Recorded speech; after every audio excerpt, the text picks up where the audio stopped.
Welcome, here I've got UMIDIGI A3 and I'm gonna show you how to turn on and off the camera sounds at this device. So let's start by tapping on the camera button to open it, and for now we are in the standard photo mode. Let me take a picture.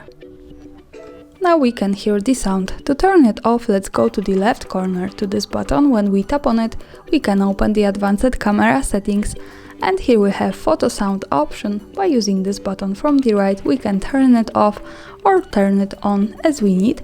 Now let me keep this turned off. When we go back to the camera and take another picture, we can't hear the sound. And of course we can tap to the left corner once again and use this button with photo sound to turn it on. And now we can hear the sound again when we take a picture. And that's all. Thanks for watching, subscribe our channel and leave the thumbs up.